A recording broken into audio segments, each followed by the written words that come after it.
Hello, welcome to S S C Malayali. നമ്മൾ കഴിഞ്ഞ ദിവസം ആൻഷ്യൻ്റ് ഇന്ത്യൻ ഹിസ്റ്ററിയുടെ ഒരു ഓവർവ്യൂ ഓർഡറാക്കി വെക്കേണ്ട ഒരു ക്ലാസ് ചെയ്തിരുന്നു. അപ്പോൾ തന്നെ പലരും കമൻസിൽ മീഡീവൽ ഇന്ത്യയുടെയും മോഡേൺ ഇന്ത്യയുടെയും സമാനമായ ക്ലാസ് വേണമെന്ന് പറഞ്ഞിരുന്നു. അപ്പോൾ ഇന്ന് നമ്മൾ ചെയ്യുന്നത് മീഡീവൽ ഇന്ത്യൻ ഹിസ്റ്ററിയുടെ ഒരു ഓവർവ്യൂ ആണ്. അതിനെയും നമ്മളൊന്ന് ഓർഡറാക്കി വെക്കാൻ ശ്രമിക്കുകയാണ്. ആൻഷ്യൻ്റ് ഇന്ത്യൻ ഹിസ്റ്ററി പോലെ ഒരു നീണ്ട കാലഘട്ടം മിഡീവൽ ഹിസ്റ്ററിക്ക് ഇല്ല. ഏകദേശം നമ്മൾ ഒരു AD 1000 കാലഘട്ടത്തിലാണ് അത് സ്റ്റാർട്ട് ചെയ്യുന്നത്. അത് മുഗൾ ഭരണം അവസാനിക്കുന്നത് വരെ, ഏകദേശം ഒരു ബ്രിട്ടീഷുകാർ ആധിപത്യം ഉണ്ടാക്കുന്ന വരെയുള്ള ഒരു കാലം വരെ, എന്നുവെച്ചാൽ കൃത്യമായി പറഞ്ഞാൽ ഔറംഗസേബിന്റെ കാലഘട്ടം വരെ മാത്രമേ നമുക്കൊരു മിഡീവൽ ഇന്ത്യ എന്ന് പറയാൻ പറ്റൂ. 1707 ഔറംഗസേബ് മരണപ്പെടുന്നത്. പിന്നീട് ഇങ്ങോട്ട് ബ്രിട്ടീഷ് ആധിപത്യത്തിന്റെ കാലഘട്ടമാണ്. മുഗൾ ഭരണാധികാരികളോട് ഉണ്ടെങ്കിലും ബ്രിട്ടീഷ് ആധിപത്യത്തിന്റെ ഒരു കാലഘട്ടമാണ് അതിനുശേഷമുള്ള പീരീഡ് എന്ന് പറയുന്നത്. അത് നമ്മൾ മോഡേൺ ഇന്ത്യയിലാണ് പഠിക്കുന്നത്. അപ്പോൾ എന്തായാലും ഒരു 500 വർഷത്തോളം ഉള്ളൊരു അല്ലെങ്കിൽ ഒരു 700 വർഷത്തോളം ഉള്ളൊരു കാലയളവാണ് നമുക്ക് മിഡീവൽ ഇന്ത്യൻ ഹിസ്റ്ററിയിൽ പറയാനുള്ളത്. അപ്പോൾ ആ ഒരു കാലഘട്ടത്തിൽ പ്രധാനമായും ഡൽഹി സുൽത്താനേറ്റിൻ്റെയും അതുപോലെ മുഗൾ എംപയറിൻ്റെയും ഭരണവും അതിലെ രാജാക്കന്മാരും ഇതുമായി ബന്ധപ്പെട്ട കാര്യങ്ങളും. കാരണം പ്രധാനമായും നോർത്ത് ഇന്ത്യയിൽ അല്ലെങ്കിൽ ഇന്ത്യയുടെ ഏറ്റവും കൂടുതൽ ഏരിയകൾ ഭരിച്ചിട്ടുള്ളത് ഡൽഹി സുൽത്താനേറ്റും അതിനുശേഷം മുഗൾ എംപയറുമാണ്. ഇത് രണ്ടുമാണ് മിഡീവൽ ഇന്ത്യയിലെ ഏറ്റവും പ്രധാനപ്പെട്ട അല്ലെങ്കിൽ ഏറ്റവും കൂടുതൽ പോയിന്റുകൾ കെയർ ചെയ്യുന്ന ഒരു പോർഷൻ എന്ന് പറയുന്നത്. ഇതിനു പുറമെ മറാത്തയും വിജയനഗരിയും ഒക്കെ ഉണ്ട്. ഇതിനൊക്കെ പ്രാധാന്യം ഇല്ല എന്നല്ല, പ്രാധാന്യമുണ്ട്. പക്ഷെ ഏറ്റവും കൂടുതൽ ഏരിയകൾ കവർ ചെയ്ത, ഏറ്റവും കൂടുതൽ കാലം എക്സിസ്റ്റ് ചെയ്ത ഡൈനാസ്റ്റി എന്നുള്ള രീതിയിൽ നമ്മൾ ഡൽഹി സുൽത്താനേറ്റിനെയും അതുപോലെ മുഗളിനെയാണ് കൂടുതൽ പഠിക്കേണ്ടത്. മറാത്തയൊക്കെ ഇപ്പൊ ശിവജിയുടെ ഒരു കാലഘട്ടത്തിൽ മാത്രം റെലവെന്റ് ആയി അല്ലെങ്കിൽ ഇമ്പോർട്ടൻ്റ് ആയി വന്നതും, അതുപോലെ വിജയനഗരി ആണെങ്കിൽ കൃഷ്ണദേവരായയുടെ കാലഘട്ടത്തിൽ മാത്രം കൂടുതൽ ഇമ്പോർട്ടൻ്റ് ആയി വന്നതുമാണ്. മറ്റ് റൂളേഴ്സിന്റെ കാലഘട്ടത്തിൽ അവർക്ക് അത്രത്തോളം പ്രാധാന്യം ഉണ്ടായിരുന്നില്ല എന്ന് പറയാം. അത്രത്തോളം ഉണ്ടായിരുന്നില്ല എന്നേ ഉള്ളൂ, പ്രാധാന്യം ഇല്ല എന്നല്ല. അതായത് ഏറ്റവും പ്രോമിനന്റ് ആയി നിൽക്കുന്നത് മിഡീവൽ ഇന്ത്യ എന്ന് പറയുന്നത് സുൽത്താനേറ്റിന്റെയും അതുപോലെ ഡൽഹി സുൽത്താനേറ്റിന്റെയും മുഗൾ എംപയറിന്റെയും കാലഘട്ടമാണ്. ഓക്കെ, അപ്പൊ നമുക്ക് ആ ഒരു ഓർഡർ എന്തൊക്കെയാണ് നടന്നത് എന്നുള്ള കാര്യം നമുക്കൊന്ന് പറയാം. അപ്പോൾ ഇതിൽ വരുന്ന പ്രധാനപ്പെട്ട കാര്യങ്ങളാണ് അവിടെ കൊടുത്തിട്ടുള്ളത്. ഒന്ന്, അറബ് ആൻഡ് ടർക്കിഷ് ഇൻവേഷൻസ് ആണ്. അതായത് ബ്രിട്ടീഷ് ഹിസ്റ്റോറിയൻസ് ആണ് മിഡീവൽ ഇന്ത്യൻ ഹിസ്റ്ററി ഒരു മുസ്ലിം ഹിസ്റ്ററി ആണ് എന്നുള്ള രീതിയിൽ വ്യാഖ്യാനിച്ചിട്ടുള്ളത്. കാരണം മുസ്ലിം റൂളേഴ്സ് ആണ് ഈ ഒരു കാലഘട്ടത്തിൽ പ്രധാനമായും മുന്നിട്ട് നിൽക്കുന്നതെന്ന് പറയാം. അതുകൊണ്ട് തന്നെ പൊതുവെ മുസ്ലിം ഹിസ്റ്ററി എന്നുള്ള രീതിയിൽ മിഡീവൽ ഇന്ത്യൻ ഹിസ്റ്ററി വ്യാഖ്യാനിക്കപ്പെട്ടിട്ടുണ്ട്, എസ്പെഷ്യലി ഫ്രം ബ്രിട്ടീഷ് ഹിസ്റ്റോറിയൻസ്. പക്ഷെ നമ്മൾ അങ്ങനെ ഒരു മുസ്ലിം റൂളേഴ്സ് എന്ന രീതിയിൽ മാത്രം പറയാൻ കഴിയില്ല. ഹിന്ദു റൂളേഴ്സ് ഒരുപാട് ഉണ്ടായിരുന്നു. ഈ പറഞ്ഞ ഡൽഹി സുൽത്താനേറ്റും മുഗളും മാത്രമാണ് മുസ്ലിം റൂളേഴ്സ്, അല്ലെങ്കിൽ ഡക്കാൻ സുൽത്താനേറ്റും മാത്രമാണ്, അത്രയെണ്ണം ആണ് മുഗൾ റൂളേഴ്സിൽ വരുന്നത്. ബാക്കിയൊക്കെ മറ്റ് ഈ ഹിന്ദു റൂളേഴ്സും ഒക്കെ ഉണ്ട്. അതുകൊണ്ട് ഒരു റിലീജിയസ് ആയി അതിനെ വ്യാഖ്യാനിക്കാനൊന്നും കഴിയില്ല ഹിസ്റ്റോറിക്കൽ പോയിന്റ് ഓഫ് വ്യൂവിൽ. എനിവേ, ഇതിലുള്ള കാര്യങ്ങൾ നമുക്കൊന്ന് പറഞ്ഞു പോകാം. ആദ്യം അറബ് ആൻഡ് ടർക്കിഷ് ഇൻവേർഷനിലാണ് നമ്മൾ ഇതിന്റെ പ്രധാനപ്പെട്ട പോയിന്റുകൾ സ്റ്റാർട്ട് ചെയ്യുന്നത്. Then sultanate of Delhi, Mughal empire, Sur dynasty, Vijayanagara, Maratha, Bahmani, Deccan sultanate. ഇത്രയും കാര്യങ്ങളാണ് ഈ പ്രധാനമായും. ഇതിനും അപ്പുറത്തേക്ക് ഈ ഡൈനാസ്റ്റികളൊക്കെ ചെറിയ ചെറിയ റീജിയണൽ ഡൈനാസ്റ്റീസും റീജിയണൽ കിങ്ഡംസും ഒക്കെ ഉണ്ട്. പ്രധാനമായും ഇത്രയും എണ്ണമാണ് ഇമ്പോർട്ടൻ്റ് ആയി നമുക്ക് ഈ ഒരു ഭാഗത്ത് പഠിക്കാനുള്ളത്. അതിൽ ഇമ്പോർട്ടൻ്റ് ആയവയെ നമുക്കൊന്ന് ഓർഡർ ആക്കി വെക്കാം. അതിനിടയിൽ ബാക്കി ആദ്യം നമുക്ക് പ്രധാനമായും ഇവിടെ ഉദ്ദേശിക്കുന്നത് സുൽത്താനേറ്റിലെയും മുകളിലെയും രാജാക്കന്മാരെ പറയുകയും അതിലേക്ക് മറ്റ് രാജവംശങ്ങൾ അത് ഏത് കാലഘട്ടത്തിലാണ് തുടങ്ങിയത് എന്നുള്ളത് മറ്റേതുമായി കണക്റ്റഡ് ആക്കി ഒന്ന് വെക്കുകയും, അതാണ് മിഡീവൽ ഇന്ത്യൻ ഹിസ്റ്ററിയുടെ ഒരു ഓവർവ്യൂ എന്നുള്ള രീതിയിൽ ഇവിടെ ഉദ്ദേശിക്കുന്നത്. റെഡിയല്ലേ? അപ്പോൾ ക്ലാസ്സിലേക്ക് കടക്കാം. ഒന്നാമത്തെ ഭാഗം, നമ്മൾ എപ്പോഴാണ് അറബികൾ അല്ലെങ്കിൽ തുർക്കികൾ ഇന്ത്യയിലേക്ക് വരുന്നത്? നമ്മൾ ആൻഷ്യന്റ് ഇന്ത്യൻ ഹിസ്റ്ററി അവസാനിപ്പിച്ചത് ഗുപ്ത എംപയറിന് ശേഷം കുറെ ചെറിയ ചെറിയ ഡൈനാസ്റ്റികളുടെ ഒരു കാലഘട്ടമാണ്, അല്ലെ? ഹർഷവർദ്ധന ഉണ്ടായിരുന്നു, വർദ്ധന ഡൈനാസ്റ്റി. അതിനു പുറമെ ഇന്ത്യയിൽ ഒരുപാട് ചെറിയ ചെറിയ ഡൈനാസ്റ്റികൾ പ്രോമിനന്റ് ആയി വന്ന ഒരു കാലഘട്ടമാണ്. രാഷ്ട്രകൂട, ഗുജറത് പ്രതിഹാര, പാലാസ്, സേനാസ്, ഇങ്ങനെ ഒരുപാട് ചെറിയ ചെറിയ ഡൈനാസ്റ്റികളുടെ ഒരു കാലഘട്ടമാണ് ഗുപ്ത എംപയറിന് ശേഷമുള്ള ഇന്ത്യ എന്ന് പറയുന്നത്. ഓരോ പ്രദേശവും ഓരോ കിങ്ഡം, ഓരോ ഡൈനാസ്റ്റിയുടെ ഓരോ രാജവംശങ്ങളുടെ കീഴിലായിരുന്നു. അതിൽ രജപുത്ര അഥവാ രാജസ്ഥാൻ കേന്ദ്രീകരിച്ച് ഉള്ള രാജവംശങ്ങളിൽ പെട്ട ഒന്നാണ് ചൗഹാൻ അല്ലെങ്കിൽ ചഹമണ. ചൗഹാൻ രാജവംശത്തിലെ രാജാവാണ് പൃഥ്വിരാജ് ചൗഹാൻ. കേട്ടിട്ടുണ്ടാവും. പൃഥ്വിരാജ് ചൗഹാനെ കീഴ്പ്പെടുത്തിക്കൊണ്ട് മുഹമ്മദ് ഗോറിയാണ് ഇന്ത്യയിൽ ഒരു മുസ്ലിം എംപയർ അല്ലെങ്കിൽ ഒരു അറബ് ടർക്കിഷ് ആണ് correct, Muhammad Ghori Turkish empire തുടങ്ങിയത് എന്ന് പറയാം. അപ്പൊ അതിനു മുമ്പ് അതായത് മുഹമ്മദ് ഗോറി അല്ല ആദ്യമായി ഇന്ത്യയിലേക്ക് വന്ന ടർക്കിഷ് അല്ലെങ്കിൽ അറബ് അല്ലെങ്കിൽ ഒരു മുസ്ലിം റൂളർ. അതിനു മുമ്പും ഇന്ത്യയിലേക്ക് വന്നിട്ടുണ്ട്. അതിൽ ഒരു സുൽത്താനേറ്റായി എസ്റ്റാബ്ലിഷ് ചെയ്യപ്പെടുന്നത് ഗോറിയുടെ വരവോട് കൂടിയാണ് എന്നേ ഉള്ളൂ. അപ്പൊ അതിനു മുമ്പ് വന്നവരെ നമുക്ക് ആദ്യം ഒന്ന് പറയാം. അറബ് ആൻഡ് ടർക്കിഷ് ഇൻവേഷൻസ്, ഇത് രണ്ടും ഒന്നല്ല. അറബ് എന്ന് പറഞ്ഞാൽ അറേബ്യൻ രാജ്യങ്ങളാണ്, സൗദി അറേബ്യ, UAE, ആ ഒരു ഏരിയ ആണ് അറേബ്യൻ രാജ്യങ്ങൾ എന്ന് പറയുന്നത്. പേർഷ്യ എന്ന് പറയുമ്പം ഇറാൻ, ഇറാഖ്, പഴയ ഇറാനിന്റെ പേരാണ് പേർഷ്യ. പേർഷ്യൻ എന്ന് പറഞ്ഞാൽ ഇറാൻ, ഇറാഖ് ഭാഗങ്ങളിൽ ഒറിജിൻ ആയിട്ടുള്ളവരാണ്. ടർക്കിഷ് എന്ന് പറഞ്ഞാൽ ടർക്കി മേഖലകൾ, സെൻട്രൽ ഏഷ്യ, തുർക്കി ഒറിജിൻ ആയിട്ടുള്ളവരാണ്. ഒറിജിൻ ആണ്. പിന്നീട് അവരുടെ ഏരിയ ചിലപ്പോൾ ഈ പറയുന്ന അറബി കൺട്രികളിൽ, ഇപ്പൊ ടർക്കിഷ് ഒറിജിനായ ഒരാൾ പിന്നീട് അറബിലേക്കോ അല്ലെങ്കിൽ അറബ് ഒറിജിനായ ആൾ ടർക്കിഷിലേക്കോ പേർഷ്യയിലേക്കോ ഒക്കെ പിന്നീട് മാറിയിരിക്കാം. ഒറിജിൻ എവിടെ എന്നുള്ള രീതിയിലാണ് നമ്മൾ അവരെ വിശേഷിപ്പിക്കുന്നത്. അതൊരു അറബാണോ അതൊരു ടർക്കിഷ് ആണോ എന്നുള്ളത്. അപ്പോൾ അറബികളും തുർക്കികളും ആണ് ഇന്ത്യയിലേക്ക് കടന്നു വന്ന മുസ്ലിം റൂളേഴ്സ് ഈ ഒരു കാലഘട്ടത്തിൽ. അതിൽ ആദ്യം വന്നയാള് മുഹമ്മദ് ബിൻ കാസിമാണ്. മുഹമ്മദ് ബിൻ കാസിം ഒരു അറബാണ്. മുഹമ്മദ് ബിൻ കാസിം അറബ് ഒറിജിൻ ആയിട്ടുള്ള ഒരാളാണ് മുഹമ്മദ് ബിൻ കാസിം. ആദ്യം വന്നത് മുഹമ്മദ് ബിൻ കാസിമാണ്. ഓക്കെ.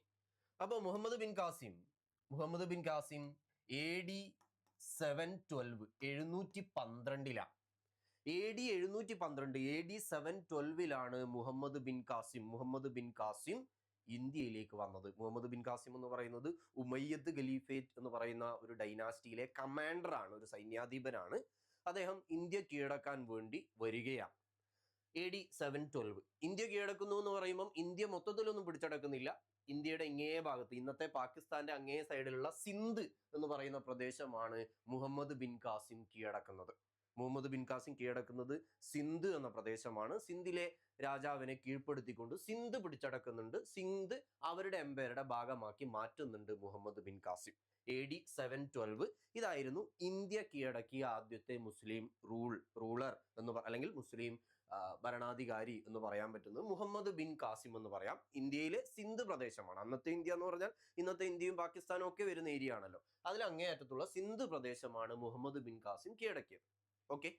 പിന്നീട് അതിനൊരു തുടർച്ച കാണാൻ കഴിയില്ല. അതായത് തൊട്ടടുത്ത വർഷം അടുത്ത ആൾ വരുന്നു, അല്ലെങ്കിൽ ഇയാൾക്ക് തൊട്ട് കണ്ടിന്യൂസ് ആയി തന്നെ വീണ്ടും കൂടുതൽ ഏരിയ പിടിച്ചടക്കാൻ ആളുകൾ വരുന്നു എന്ന് പറയുന്നതിൽ അവിടെ ഒരു തുടർച്ചയില്ല. പിന്നെ ഒരു 300 വർഷത്തോളം ആരും വരുന്നില്ല എന്നല്ല യഥാർത്ഥം, വരുന്നുണ്ട്. പക്ഷെ ഇവിടുത്തെ റീജിയണൽ റൂളേഴ്സ് പലരും, അതിൽ ഗുജറാത്ത് പ്രതിഹാരയും രാഷ്ട്രകൂടയും പോലുള്ള പവർഫുൾ ഡൈനാസിറ്റീസ് ആ കാലഘട്ടത്തിൽ ഇന്ത്യയിൽ ഉണ്ടായിരുന്നു. അവർ അതിനെ ശക്തമായി പ്രതിരോധിച്ചിരുന്നു എന്നാണ് പറയുന്നത്. അപ്പൊ എന്തായാലും അടുത്ത കുറച്ചു കാലഘട്ടത്തിലേക്ക് കാര്യമായ ഒരു ഇൻവേഷൻ അറബ് ടർക്കിഷ് ഭാഗത്ത് നിന്ന് ഉണ്ടാവുന്നില്ല. പിന്നീട് വരുന്നത് മഹമൂദ് ഓഫ് ഗസ്നി എന്ന് പറയുന്നത് ഇന്നത്തെ അഫ്ഗാനിസ്ഥാനിൽ വരുന്ന ഒരു പ്രദേശമാണ്. ഗസ്നി എന്ന് പറയുന്നത് ഗസ്നി കേന്ദ്രമാക്കി ഭരിക്കുന്ന എംപയറിലെ ഭരണാധികാരി മഹമൂദ് ഓഫ് ഗസ്നിയാണ് പിന്നീട് ഇന്ത്യ ആക്രമിക്കാൻ വരുന്നത്. വരുന്ന വർഷം എന്ന് പറയുന്നത് AD 1000 മുതലാണ്. AD 1000 മുതൽ AD 1027 വരെ 17 പ്രാവശ്യമാണ് മഹമൂദ് ഓഫ് ഗസ്നി ഇന്ത്യ ആക്രമിക്കാൻ വരുന്നത്. അവിടെയും ഗസ്നിക്ക് ഇന്ത്യ കീഴടക്കി ഇന്ത്യ അവരുടെ എംപയറിന്റെ ഭാഗമാക്കണം എന്നൊരു ഉദ്ദേശം ഉള്ളതായി പറയുന്നില്ല. അങ്ങനെ കാണാനും കഴിയില്ല. ഗസ്നി വരുന്നു, വന്നിട്ട് ഇന്ത്യയിലെ ഏതെങ്കിലും പ്രദേശം കീഴടക്കുന്നു, അവിടെയുള്ള സമ്പത്തും കാര്യങ്ങളൊക്കെ എടുത്തുകൊണ്ട് പോകുന്നു. വീണ്ടും വരുന്നു, അടുത്തൊരു പ്രദേശം കീഴടക്കുന്നു, അവിടെയുള്ള സമ്പത്ത് എടുത്തുകൊണ്ട് പോകുന്നു. ഇതേ ഉള്ളൂ പരിപാടി. അല്ലാതെ ഇവിടുത്തെ രാജാവിനെ കീഴടക്കി അവിടെ ഒരു റൂൾ എസ്റ്റാബ്ലിഷ് ചെയ്യാവുന്നൊരു ഉദ്ദേശം ഗസ്നിക്കുള്ളതായി കാണാൻ കഴിയില്ല. അപ്പൊ എന്തായാലും മഹമൂദ് ഓഫ് ഗസ്നി എന്നുള്ളത് രണ്ടാമത്തെ ഒരു മുസ്ലിം ഇൻവേഷനായി പറയാം. AD 1000 മുതൽ 1027 വരെയുള്ള കാലഘട്ടത്തിൽ 17 പ്രാവശ്യം ഗസ്നി വന്നിട്ടുണ്ട്. അതിൽ 1025 AD 1025 ഗസ്നി സോമനാഥ് ടെമ്പിൾ, ഗുജറാത്തിലെ സോമനാഥ് ടെമ്പിൾ ഗസ്നി അറ്റാക്ക് ചെയ്യുന്നത് AD 1025. AD 1025 ഗുജറാത്തിലെ സോമനാഥ് ടെമ്പിൾ അറ്റാക്ക് ചെയ്യുന്നത്. ഓക്കെ, ഗസ്നി കഴിഞ്ഞു. ഇനിയും ഒരു ഗ്യാപ്പാണ്. വീണ്ടും തൊട്ടടുത്ത വർഷം അല്ലെ അടുത്ത വർഷങ്ങളിൽ ഒരു തുടർച്ചയില്ല. ഇനി വരുന്നത് 1175 മുൾട്ടാൻ കീഴടക്കിക്കൊണ്ട് മുഹമ്മദ് ഗോറി വരികയാണ്. മുഹമ്മദ് ഗോറി എന്നാണ് പേര്. ഖൂരിദ് എംപയർ എന്ന് പറയുന്ന എംപയറിന്റെ ഭാഗമായിട്ടുള്ള റൂളറാണ് മുഹമ്മദ് ഗോറിയുടെ വലിയൊരു എംപയർ ആണ്. ഇന്നത്തെ അഫ്ഗാൻ, പാകിസ്ഥാന്റെ ഏരിയ ഒക്കെ കവർ ചെയ്യുന്ന വലിയൊരു ഏരിയ ആണ് ഗോറിയുടെ കയ്യിലുള്ളത്. അപ്പോൾ ഗോറി ഇന്ത്യ കീഴടക്കാൻ വരികയാണ്, മുഹമ്മദ് ഗോറി. 1175 മുഹമ്മദ് ഗോറി മുൾട്ടാൻ കീഴടക്കുന്നത്. മുൾട്ടാൻ പിന്നീട് ഇന്ത്യയിലേക്ക് കടന്നെത്തുമ്പോൾ ഇന്ത്യയിൽ എന്ന് പറയുമ്പോൾ ഇന്നത്തെ ഡൽഹി കേന്ദ്രീകരിച്ചിരിക്കുന്ന ഭാഗങ്ങളൊക്കെ അന്ന് ഭരിക്കുന്നത് നേരത്തെ പറഞ്ഞ രജപുത്ര റൂളറായിട്ടുള്ള പൃഥ്വിരാജ് ചൗഹാനാണ്. ചൗഹാൻ എന്ന് പറയുന്ന രാജസ്ഥാൻ കേന്ദ്രീകരിച്ച് ഭരിക്കുന്ന ഒരു രാജവംശത്തിലെ രാജാവാണ് പൃഥ്വിരാജ് ചൗഹാൻ. പൃഥ്വിരാജ് ചൗഹാൻ ഡൽഹി ഉൾപ്പെടെയുള്ള ഭാഗങ്ങൾ പൃഥ്വിരാജ് ചൗഹാന്റെ കയ്യിലാണ്. പൃഥ്വിരാജ് ചൗഹാനെ ആക്രമിച്ചുകൊണ്ട് ഇന്ത്യ കീഴടക്കാൻ വരുന്നു മുഹമ്മദ് ഗോറി. അത് 1191 മുഹമ്മദ് ഗോറി പൃഥ്വിരാജ് ചൗഹാനുമായി ഏറ്റുമുട്ടുന്നു. ആദ്യം പറഞ്ഞ 1175 എന്ന് പറഞ്ഞാൽ മുൾട്ടാൻ കീഴടക്കിയതാണ്. ഇന്ത്യയുമായി കമ്പയർ ചെയ്യുമ്പോൾ നമുക്ക് അത്രത്തോളം റെലവെന്റ് അല്ല. ഇന്ത്യയിലേക്ക് വരുമ്പോൾ ഇന്ത്യയിലെ അല്ലെങ്കിൽ ഇന്ത്യയുടെ അന്നത്തെ സെന്റർ എന്ന് വേണമെങ്കിൽ പറയാൻ പറ്റുന്ന ഡൽഹി ഉൾപ്പെടെയുള്ള ഭാഗങ്ങൾ കീഴടക്കാൻ വേണ്ടി ഗോറി നടത്തിയ യുദ്ധം. ഗോറി ആദ്യം ഏറ്റുമുട്ടിയത് 1191. യുദ്ധത്തിന്റെ പേര് ഫസ്റ്റ് ബാറ്റിൽ ഓഫ് തറൈൻ അല്ലെങ്കിൽ ഫസ്റ്റ് തറൈൻ വാർ എന്നാണ്. ഫസ്റ്റ് തറൈൻ വാർ, ഒന്നാം തറൈൻ യുദ്ധം, ഫസ്റ്റ് തറൈൻ വാർ 1191 ഫസ്റ്റ് തറൈൻ വാർ. ആര് ജയിച്ചു? ആരാ ഏറ്റുമുട്ടിയത്? മുഹമ്മദ് ഗോറിയും പൃഥ്വിരാജ് ചൗഹാനുമാണ് ഏറ്റുമുട്ടിയത്. ആരാരെ തോൽപ്പിച്ചു? പൃഥ്വിരാജ് ചൗഹാൻ മുഹമ്മദ് ഗോറിയെ തോൽപ്പിച്ചു. ഗോറി ജയിച്ചില്ല, ഗോറി പരാജയപ്പെട്ടു പോയി. ഇന്ത്യ കീഴടക്കാൻ വന്ന ഗോറി പരാജയപ്പെട്ടു പോയി പൃഥ്വിരാജ് ചൗഹാനോട്. 1191 യുദ്ധത്തിന്റെ പേര് ഫസ്റ്റ് ബാറ്റിൽ ഓഫ് തറൈൻ അല്ലെങ്കിൽ ഫസ്റ്റ് തറൈൻ വാർ, ഒന്നാം തറൈൻ യുദ്ധം. 1191 മുഹമ്മദ് ഗോറിയെ പൃഥ്വിരാജ് ചൗഹാൻ ഡിഫീറ്റ് ചെയ്തു. ചൗഹാൻ ഡിഫീറ്റഡ് ഗോറി. 91 റെഡിയല്ലേ? തൊട്ടടുത്ത വർഷം ഗോറി വീണ്ടും വന്നു ഗോറി തൊട്ടടുത്ത വർഷം. അപ്പൊ വർഷം ഏതാ? 1192. ഗോറി വീണ്ടും വന്നു, വീണ്ടും ആക്രമിച്ചു ചൗഹാനെ. യുദ്ധത്തിന്റെ പേര് രണ്ടാം തറൈൻ യുദ്ധം, സെക്കൻഡ് ബാറ്റിൽ ഓഫ് തറൈൻ. രണ്ടാം തറൈൻ യുദ്ധം, second battle of Tarain, second Tarain war 1192, തൊട്ടടുത്ത വർഷം. ഇത്തവണ ഗോറി ജയിച്ചു. ഗോറി ചൗഹാനെ പരാജയപ്പെടുത്തി. ഗോറി പൃഥ്വിരാജ് ചൗഹാനെ പരാജയപ്പെടുത്തിക്കൊണ്ട് ഇന്ത്യയിൽ മുസ്ലിം ഡൈനാസ്റ്റി സ്ഥാപിക്കാനുള്ള ഒരു ഫൗണ്ടേഷൻ ഇട്ടു. അപ്പോ ഇന്ത്യയിൽ മുസ്ലിം ഡൈനാസ്റ്റിക്കുള്ള ഫൗണ്ടേഷനായി മാറിയ യുദ്ധം ഏത് എന്ന് ചോദിച്ചാൽ answer is second Tarain war. First അല്ല. ഫസ്റ്റ് തറൈൻ വാർ എന്ന് എഴുതിയാൽ ശരിയായ ഉത്തരമല്ല. കാരണം ഫസ്റ്റ് ഗോറി പരാജയപ്പെട്ട യുദ്ധമാണ്. ഗോറി വിജയിച്ച യുദ്ധം സെക്കൻഡ് തറൈൻ വാർ ആണ്. ഗോറി പൃഥ്വിരാജ് ചൗഹാനെ പരാജയപ്പെടുത്തിക്കൊണ്ട് ഇന്ത്യയിലെ മുസ്ലിം എംപയറിനെ, മുസ്ലിം ഡൈനാസ്റ്റിക്ക് അടിത്തറയിട്ട യുദ്ധം അത് സെക്കൻഡ് ബാറ്റിൽ ഓഫ് തറൈൻ ആണ്, 1192. പോയിന്റ് റെഡി അല്ലേ? ഇനി ഇവര് എവിടുന്ന് വന്നു എന്ന് പറയുമ്പോൾ നമ്മൾ പറഞ്ഞു, ഈ പറയുന്ന ഏത് അറബ്, പേർഷ്യൻ, ടർക്കിഷ് ഏരിയകളിൽ നിന്നാണ്. പക്ഷെ ഇവരുടെ ഒറിജിൻ പറയുമ്പോൾ മുഹമ്മദ് ബിൻ ഖാസിം അറബായിട്ടാണ് പറയുന്നത്. മറ്റു രണ്ടുപേരും ടർക്കിഷ് ആണ്, തുർക്കികളാണ്. ടർക്കിഷ് ഒറിജിൻ ആയിട്ടുള്ളവരാണ്. ആരെ? മുഹമ്മദ് ഓഫ് ഗസ്നിയും മുഹമ്മദ് ഗോറിയും. മുഹമ്മദ് ഓഫ് ഗസ്നിയും മുഹമ്മദ് ഗോറിയും ടർക്കിഷ് ആണ്, തുർക്കികളാണ്.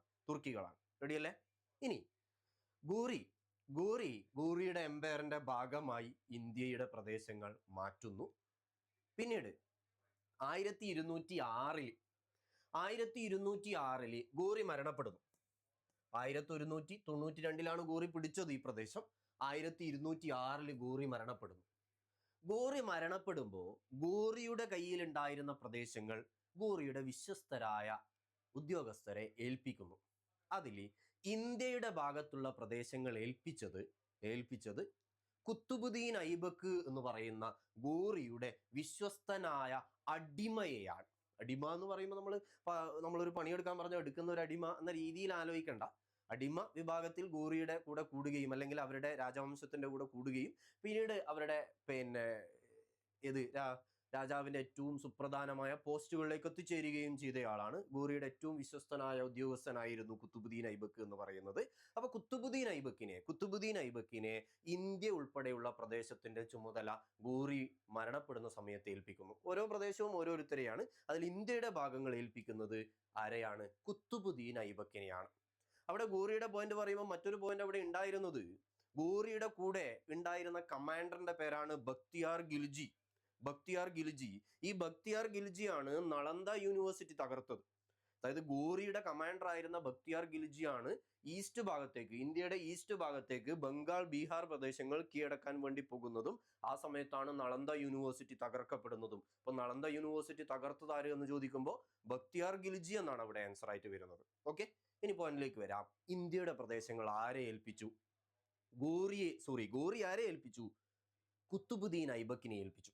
കുത്തുബുദ്ദീൻ ഐബക്ക് ഗോറിയുടെ അടിമ വിഭാഗത്തിൽപ്പെട്ട ആളായതുകൊണ്ട് ഐബക്കിന്റെ ഡൈനാസ്റ്റി, അടിമ വംശം, സ്ലേവ് ഡൈനാസ്റ്റി എന്നറിയപ്പെടുന്നു. സ്ലേവ് ഡൈനാസ്റ്റി എന്നറിയപ്പെടുന്നു. കുത്തുബുദ്ദീൻ ഐബക്കിന്റെ ഡൈനാസ്റ്റി സ്ലേവ് ഡൈനാസ്റ്റി എന്നറിയപ്പെടുന്നു.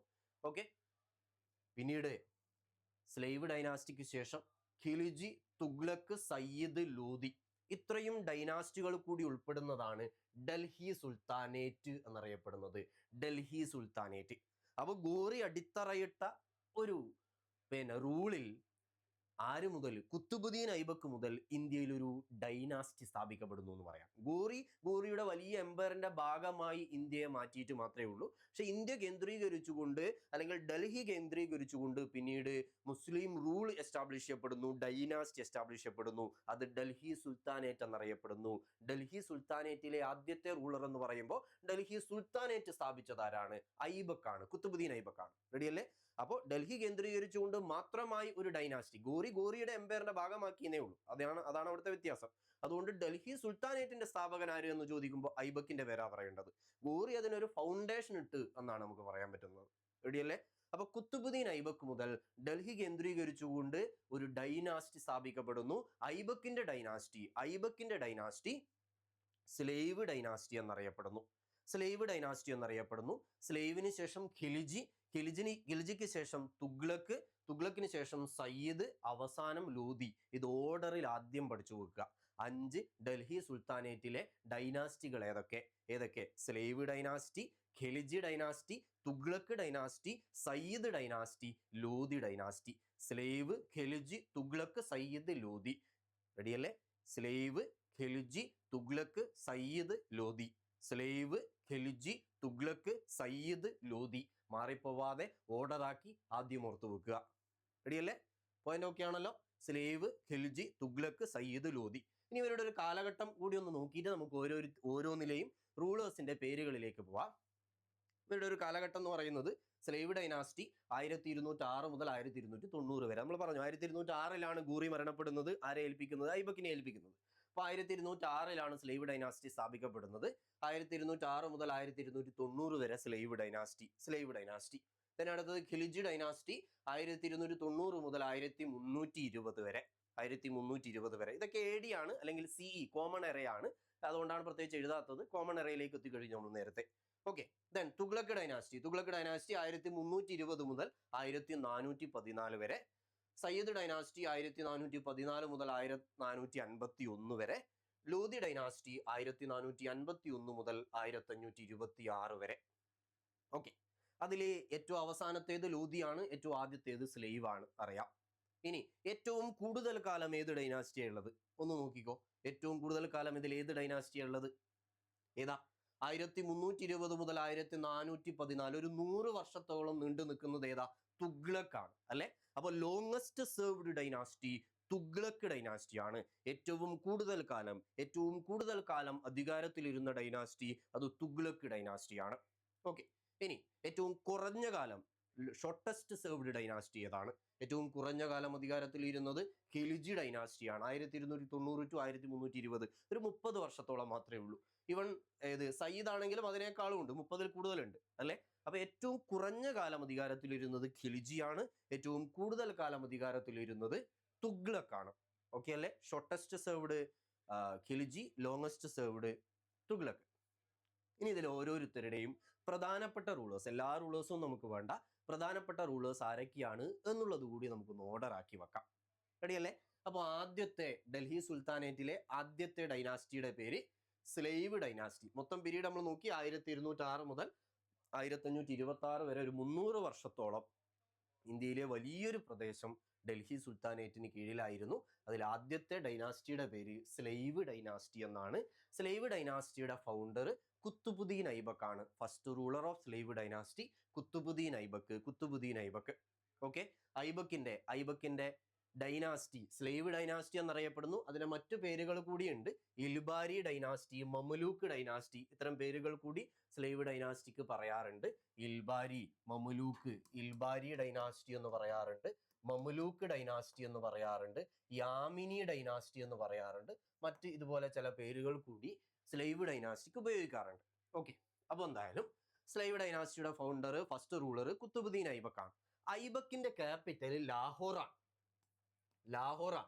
ലാഹോർ കേന്ദ്രീകരിച്ചുകൊണ്ടാണ് ഗൂറി നേരത്തെ ഇന്ത്യയുടെ ഭാഗങ്ങൾ ഭരിച്ചിരുന്നത്. അത് ഐബക്കിനെ ഏൽപ്പിക്കുമ്പോൾ ഐബക്കിന്റെ ക്യാപിറ്റലായി ലാഹോർ, ഇന്നത്തെ പാകിസ്ഥാനിലാണ് ലാഹോർ കേന്ദ്രീകരിച്ച് ഭരിച്ച ഒരു ഡൈനാസ്റ്റിയെ എന്തുകൊണ്ടാണ് ഡൽഹി സുൽത്താനേറ്റ് എന്ന് വിളിക്കുന്നത്? ഉത്തരം മറ്റൊന്നുമല്ല, ഇയാൾ മാത്രമേ ലാഹോറിൽ ഭരിച്ചിട്ടുള്ളൂ എന്നാണ്. അടുത്ത റൂളർ മുതൽ ഡൽഹിയിലേക്ക് ഷിഫ്റ്റ് ചെയ്തു. ഡൽഹി കേന്ദ്രീകരിച്ച് ഭരിച്ചത് കൊണ്ട് തന്നെയാണ് ഡൽഹി സുൽത്താനേറ്റ് എന്ന് വിളിക്കുന്നത്. അതിൽ ഒരു സംശയവും ഇല്ല. ഐബക്ക് മാത്രമേ ക്യാപിറ്റലിൽ ലാഹോർ ഇരുന്നിട്ടുള്ളൂ. പിന്നീടുള്ള റൂളേഴ്സ് ഒക്കെ ഡൽഹിയാണ്. ഇൽത്തുമിഷ് മുതൽ ഡൽഹിയിലേക്ക് ഷിഫ്റ്റ് ചെയ്യുന്നുണ്ട്. ഓക്കെ, അപ്പോൾ ഐബക്കിന്റെ ക്യാപിറ്റൽ ലാഹോർ ആണെന്ന് അറിഞ്ഞു വെക്കുക. ഐബക്ക് 1206 മുതൽ 1210 വരെയുള്ള ഒരു ചെറിയ കാലഘട്ടത്തിൽ മാത്രമേ കുത്തുബുദ്ദീൻ ഐബക്ക് അധികാരത്തിൽ ഉണ്ടാവുന്നുള്ളൂ. അല്ലെങ്കിൽ 1210 ഐബക്ക് മരണപ്പെടുന്നു. കുത്തുബുദ്ദീൻ ഐബക്ക് പോളോ കളിക്കുന്നതിനിടയിൽ കുതിരപ്പുറത്ത് നിന്ന് വീണ് മരണപ്പെടുന്ന രാജാവാണ് ഐബക്ക്. അങ്ങനെയാണ് ഐബക്ക് മരണപ്പെടുന്നത്. അപ്പോൾ എന്തായാലും ബാക്കി ഡീറ്റെയിൽസ് ഒക്കെ നമ്മൾ ഡീറ്റെയിൽ ആയിട്ടുള്ള ക്ലാസ്സിൽ ഡീൽ ചെയ്യുന്നതാണ്. ഇവിടെ നമുക്ക് അതായത് ആളുകളുടെ പേരും അതിന്റെ കൂടെ എന്തെങ്കിലും പ്രധാനപ്പെട്ടതുണ്ടെങ്കിൽ കൂടെ പറഞ്ഞു വെക്കാന്നേ ഉള്ളൂ. പ്രധാനപ്പെട്ടതുണ്ടെങ്കിൽ എന്നല്ല, എല്ലാം പ്രധാനപ്പെട്ടതാണ്. പക്ഷെ അതിന് കൂടെ ഏറ്റവും റെലവൻ്റ് ആയ 1-2 പോയിന്റുകൾ അതിന്റെ കൂടെ പറഞ്ഞു വെക്കാം. ഡീറ്റെയിൽ ആയി നമുക്ക് ഡീറ്റെയിൽഡ് ക്ലാസ്സുകളിൽ ഡീൽ ചെയ്യാം ഓരോരുത്തരെ പറ്റിയും. കാരണം ഐബക്കിനെ പറ്റി മാത്രം നമുക്ക് ഒരുപാട് പോയിന്റുകൾ പറയാനുണ്ട്. അടുത്ത ഇൽത്തുമിഷിനെ പറ്റി മാത്രം ഒരുപാട് പോയിന്റുകൾ പറയാനുണ്ട്. അത് ഡീറ്റെയിൽ ആയ ക്ലാസ്സുകളിൽ തന്നെ നമുക്ക് ഡീൽ ചെയ്യാം. ഓക്കെ, ഇത്തരം ഡീറ്റെയിൽ ആയ ക്ലാസ്സുകൾ SSC മലയാളിയുടെ ഏറ്റവും പുതിയ SSC CGL CHSL MTS കോഴ്സുകൾക്ക് വേണ്ടിയുള്ള എലീറ്റ് ബാച്ച്, CPO കോഴ്സുകൾക്ക് വേണ്ടിയിട്ടുള്ള എലീറ്റ് ബാച്ച് ജനുവരി 10 മുതൽ ആരംഭിക്കുന്നുണ്ട്, ഓൺലൈൻ ബാച്ച്. അതുപോലെ ജനുവരി 15 മുതൽ GD ക്രാഷ് കോഴ്സ് ആരംഭിക്കുന്നുണ്ട്. ഇനി ആരെങ്കിലും അതിൽ ചേരാൻ ആഗ്രഹിക്കുന്നുണ്ടെങ്കിൽ ഏറ്റവും പെട്ടെന്ന് ചേരാം. എല്ലാവരെയും സ്വാഗതം ചെയ്യുകയാണ്. ഓക്കെ, ടോപ്പിക്കിലേക്ക് വരാം. കുത്തുബുദ്ദീൻ ഐബക്കാണ് സ്ലേവ് ഡൈനാസ്റ്റിയുടെ ഫൗണ്ടർ. ഓക്കെ, ദെൻ കുത്തുബുദ്ദീൻ ഐബക്കാണ് ഏത് പണിതത്? കുത്തുബ് മിനാർ പണിതത്. കുത്തുബ് മിനാർ ബിൽറ്റ് ബൈ കുത്തുബുദ്ദീൻ ഐബക്കാണ്. കുത്തുബ് മിനാർ കേട്ടിട്ടുണ്ടല്ലോ. കുത്തുബ് മിനാർ എന്ന് പറയുന്നത് ഖ്വാജ കുത്തുബുദ്ദീൻ ബക്തിയാർ ഖാക്കി എന്ന് പറയുന്ന ഒരു സൂഫി സന്യാസിയുടെ പേരിൽ അല്ലെങ്കിൽ സ്മാരകമായി കുത്തുബുദ്ദീൻ ഐബക്ക് പണിതതാണ്, അല്ലെങ്കിൽ പണി തുടങ്ങിയതാണ്. എന്തായാലും ചെറിയൊരു കാലഘട്ടത്തിലേ ഐബക്കുള്ളൂ. ഈ ഒരു കാലഘട്ടത്തിൽ എന്തായാലും പണി തീരാൻ സാധ്യതയില്ലല്ലോ. പണി തുടങ്ങി എന്നേ പറയാൻ പറ്റൂ. പണിതതാരെ എന്ന് ചോദിക്കുമ്പോൾ നമ്മൾ പൊതുവെ പണി തുടങ്ങിയ ആളുടെ പേരാ പറയാ. അതുകൊണ്ട് ഐബക്കാണ് ഇതിന്റെ വർക്ക് സ്റ്റാർട്ട് ചെയ്യുന്നത്. അത് ഫിനിഷ് ചെയ്യുന്നത് അടുത്ത റൂളറാണ്. ഇൽത്തുമിഷ് ആണ് അത് ഫിനിഷ് ചെയ്യുന്നത്. ഓക്കെ, അപ്പോൾ first ruler of slave dynasty Qutbuddin Aibak, രണ്ടാമത്തെ ആള് ഇൽത്തുമിഷ്. രണ്ടാമത്തേത് എന്ന് പറയുന്നത് അവിടെ പ്രധാനപ്പെട്ട രണ്ടാമത്തെ റൂളർ എന്ന രീതിയിലാണ്. ശരിക്കും കുത്തുബുദ്ദീൻ ഐബക്കിന്റെ മകൻ ആരം ഷാ ആയിരുന്നു. ആരം ഷാ ഒരു വീക്ക് റൂളർ ആയതുകൊണ്ട് മരുമകനും കുത്തുബുദ്ദീൻ ഐബക്കിന്റെ സ്ലേവുമായ ഇൽത്തുമിഷ് മകളുടെ ഭർത്താവാണ്. ഐബക്കിന്റെ മകളുടെ ഭർത്താവാണ് ഇൽത്തുമിഷ് ആരം ഷായെ പുറത്തായിക്കൊണ്ട് അധികാരത്തിൽ എത്തുകയാണ്. അപ്പൊ എന്തായാലും ഇൽത്തുമിഷ് ഒരു നീണ്ടകാലം ഡൽഹിയിലെ റൂളറായിരുന്ന ഒരു റിയൽ സുൽത്താൻ എന്ന് പറയാം. കാരണം ഒരു നീണ്ട കാലം ഭരിച്ചുകൊണ്ട് അതിനെ കൃത്യമായ ഒരു അഡ്മിനിസ്ട്രേറ്റീവ് സെറ്റപ്പിലേക്ക് മാറ്റിയെടുക്കുന്നത് ഇൽത്തുമിഷ് ആണ്. അതുകൊണ്ട് ഒരു റിയൽ അതോറിറ്റിയായി മാറിയ ഒരു സുൽത്താൻ എന്ന് പറയാം ഇൽത്തുമിഷ്. അപ്പൊ എന്തായാലും ഇൽത്തുമിഷ്, ഐബക്കിന് ശേഷം അടുത്ത റൂളർ ഇൽത്തുമിഷ് ആണ്. ഇൽത്തുമിഷിന് ശേഷം അടുത്തത് റസിയാണ്. ഇൽത്തുമിഷിന്റെ പോയിന്റുകൾ ഒരുപാടുണ്ട്. ഇൽത്തുമിഷിന്റെ കാലത്താണ് നമ്മൾ ചഹൽഗനി എന്ന് പറയുന്ന ഒരു ഗ്രൂപ്പ് ഓഫ് ഓഫീസേഴ്സ് അല്ലെങ്കിൽ ഒരു ഗ്രൂപ്പ് ഓഫ് അഡ്വൈസേഴ്സ് ആരുടെ സുൽത്താന്റെ നമ്മളൊരു സുൽത്താനെ ഉപദേശിക്കാനുള്ള ഒരു പണ്ഡിത സദസ്സ് എന്നൊക്കെ പറയാം. അങ്ങനെ ഒരു ടീം ചഹൽഗനി എന്നൊരു ടീമിനെ ഉണ്ടാക്കുന്നുണ്ട്. ഇൽത്തുമിഷാണ് തങ്ക ജിറ്റാൾ ഇങ്ങനെ പറയുന്ന 2 കോയിനുകൾ, തങ്ക ജിറ്റാൾ കോയിനുകൾ ഇൻട്രൊഡ്യൂസ് ചെയ്യുന്നത് ഇൽത്തുമിഷാണ്. ഇഖ്തദാരി സിസ്റ്റം എന്നുള്ള പേരിൽ ഈ സാലറിക്ക് പകരം ഓഫീസേഴ്സിന് ലാൻഡ് പതിച്ചു കൊടുക്കുന്ന ഒരു സിസ്റ്റം, ഇഖ്തദാരി സിസ്റ്റം എന്ന പേരിൽ ഇൽത്തുമിഷ് ഇൻട്രൊഡ്യൂസ് ചെയ്യുന്നുണ്ട്. അത്തരം പോയിന്റുകൾ ഇൽത്തുമിഷിന്റെ കോൺട്രിബ്യൂഷൻ ആയിട്ട് നമുക്ക് പറയാം. അതിലേക്കൊക്കെ നമുക്ക് ഡീറ്റെയിൽഡ് ക്ലാസ്സിലേക്ക് വരാം. എന്തായാലും ഐബക്കിന് ശേഷം അടുത്തയാൾ ഇൽത്തുമിഷിന് ശേഷം ഇൽത്തുമിഷിന്റെ മകളായ റസിയ റസിയ. ഇൽത്തുമിഷിന് ശേഷം റസിയ റസിയ. റസിയയ്ക്ക് ശേഷം പ്രധാനപ്പെട്ട റൂളേഴ്സിനെ മാത്രമേ പറയുന്നുള്ളൂ. ഇതിനിടയിൽ റുക്കുദ്ദീൻ ഫിറോസ് എന്ന് പറഞ്ഞ ആളൊക്കെ വരുന്നുണ്ട്. അതൊന്നും റെലവൻ്റ് അല്ല, പെട്ടെന്ന് തന്നെ ഔട്ടായി പോയ ആളുകളാണ്. ഇനി റസിയയ്ക്ക് ശേഷവും പിന്നീട് കുറേ ആളുകൾ വന്നു പോകുന്നുണ്ട്. കാരണം പിന്നീട് നോബിൾസിന്റെ ഒരു കളിയായിരുന്നു ആ ഒരു പീരീഡിൽ. പിന്നീട് റസിയ എന്ന് പറയുന്നത് ഒരേ ഒരു ലേഡി റൂളർ എന്ന രീതിയിലാണ് റസിയെ ഓർക്കാൻ പറ്റുന്നത്. ഈ കാലഘട്ടത്തിലെ ഒരു വനിതാ ഭരണാധികാരിയാണ് റസിയ എന്ന് പറയുന്നത്. അപ്പൊ റസിയയ്ക്ക് ശേഷം പിന്നീട് ഒരു നീണ്ടകാലം ഭരണത്തിൽ ഉണ്ടായിരുന്നത് നസറുദ്ദീൻ മുഹമ്മദാണ്. നസറുദ്ദീൻ മുഹമ്മദിന് ശേഷം ബാൽബൻ. ശരിക്കും ഇൽത്തുമിഷ് ഒരു അഡ്വൈസേഴ്സിന്റെ ഗ്രൂപ്പ് ഉണ്ടാക്കി എന്ന് പറഞ്ഞില്ലേ. ചഹൽഗനി എന്ന പേരിൽ 40 പേരടങ്ങുന്ന ഒരു അഡ്വൈസേഴ്സിന്റെ ഗ്രൂപ്പ് ഉണ്ടാക്കി. അവർ പിന്നീട് രാജാവിനെ എല്ലാ കാര്യങ്ങളിലും അഡ്വൈസ് ചെയ്യാൻ തുടങ്ങി. മുന്നോട്ട് പോകും തോറും അവർക്ക് ഭയങ്കരമായ ഒരു ഇമ്പോർട്ടൻസ് കിട്ടി. അവർ രാജ്യകാര്യങ്ങളെ മൊത്തം കൺട്രോൾ ചെയ്യുന്ന ലെവലിലേക്ക് എത്തി. റസിയെ കൊലപ്പെടുത്തുന്നതിൽ ഉൾപ്പെടെ, റസിയ കൊലപ്പെടുകയാണ്, റസിയ സുൽത്താന, അതിലുൾപ്പെടെ അവർക്ക് പങ്കുണ്ട് എന്ന് പറയുന്നു. എനിവേ അവർ ഭയങ്കരമായി പവർഫുള്ളായി വരുന്നുണ്ട്. അതിൽ നസറുദ്ദീൻ മുഹമ്മദിന്റെ കാലത്ത് ഉണ്ടായിരുന്ന ചഹൽഗനിയിലെ ഒരാളായിരുന്നു ബാൽബൻ. നസറുദ്ദീൻ മുഹമ്മദ് റൂളറായിരുന്ന കാലത്ത് ആ ഭരണാധികാരിയെ ഒരു പപ്പറ്റാക്കി വെച്ചുകൊണ്ട് ബാൽബനാണ് റിയൽ പവർ കൈകാര്യം ചെയ്യുന്നത്. ബാൽബന്റെ കയ്യിലായിരുന്നു ഈ കാലഘട്ടത്തിലും റൂള്. പിന്നീട് നസറുദ്ദീൻ മുഹമ്മദിന്റെ മരണശേഷം ബാൽബൻ തന്നെ സുൽത്താനായി മാറുകയാണ്. ബാൽബൻ ഈ ഒരു പീരീഡിലെ ഏറ്റവും പവർഫുൾ ആയ റൂളറാണെന്ന് പറയാം. Iron man of Delhi sultanate എന്നാണ് ബാൽബൻ അറിയപ്പെടുന്നത്. ബ്ലഡ് ആൻഡ് അയൺ പോളിസി ബാൽബന്റെ പോളിസിയാണ്. ഉല്ലു ഖാൻ എന്ന ടൈറ്റിൽ സ്വീകരിച്ചത് ബാൽബനാണ്. കാരണം ബാൽബൻ വളരെ പവർഫുൾ ആയ, ഈ ഒരു സമയത്തെ വളരെ പവർഫുൾ ആയ ഒരു റൂളറാണ്. ബാൽബന്റെ കാലത്താണ് മിലിറ്ററി ഡിപ്പാർട്ട്മെന്റ് ഒക്കെ രൂപീകരിക്കപ്പെടുന്നത്. ദിവാനായി അരസ് എന്നുള്ള പേരിൽ മിലിറ്ററി ഡിപ്പാർട്ട്മെന്റ് ഒക്കെ ബാൽബന്റെ കാലത്ത് രൂപീകരിക്കപ്പെടുന്നുണ്ട്. അപ്പോൾ വളരെ പവർഫുൾ ആയ, ഏറ്റവും ശക്തനായ ഒരു റൂളറായി ബാൽബൻ വരികയാണ്. ഈ ചഹൽഗനി എന്ന് പറയുന്ന പണ്ഡിതരിലെ ഒരാളായിരുന്ന ബാൽബൻ റൂളറായപ്പോൾ ആദ്യം ചെയ്തത് ആ ചഹൽഗനിയെ പിരിച്ചുവിടുക എന്നുള്ളതാണ്. ചഹൽഗനി ഇല്ലാതാക്കിയതും ബാൽബനാണ്. ബാൽബൻ ചഹൽഗനിയിലെ ഒരാളായിരുന്നു, പിന്നീട് പവറായി വന്നപ്പോൾ മറ്റൊരാളും അങ്ങനെ വരാതിരിക്കാൻ ആ ചഹൽഗനിയെ മൊത്തം പിരിച്ചുവിടുന്നുമുണ്ട് ബാൽബൻ. ഓക്കെ, അപ്പൊ എന്തായാലും പറഞ്ഞു വന്നത് ബാൽബൻ വരെ പറഞ്ഞു. ഇനി ലാസ്റ്റ് റൂളർ ആയിട്ടുള്ളത് കൈക്കൂബാദാണ്. കൈക്കൂബാദിനൊന്നും വലിയ റെലവൻ്റ് ഒന്നുമില്ല. അവസാനത്തെ റൂളർ എന്നുള്ള രീതിയിൽ അവസാനത്തെ ഒരു 3 വർഷത്തേക്ക് മാത്രമേ കൈക്കൂബാദിന്റെ പീരീഡ് വരുന്നുള്ളൂ. ഓക്കെ, അപ്പോൾ ഇത്രയുമാണ് സ്ലേവ് ഡൈനാസ്റ്റിയിലെ റൂളേഴ്സ്. ഓർഡറിലൊന്ന് ഓർത്തു വെക്കുക. ആരൊക്കെ? പ്രധാനപ്പെട്ട റൂളേഴ്സിനെ മാത്രം ഓർത്താൽ മതിയാവും. ഇത്രയും റൂളേഴ്സിന്റെ പേരുകളൊന്ന് നോക്കി വെക്കുക. ആരൊക്കെ? കുത്തുബുദ്ദീൻ ഐബക്ക്, ഇൽത്തുമിഷ്, റസിയ, പിന്നെ ആരാ? നസറുദ്ദീൻ മുഹമ്മദ്, ബാൽബൻ, കൈക്കൂബാദ്. ബാൽബന്റെ മുഴുവൻ പേര് ഗിയാസുദ്ദീൻ ബാൽബൻ എന്നാണ്.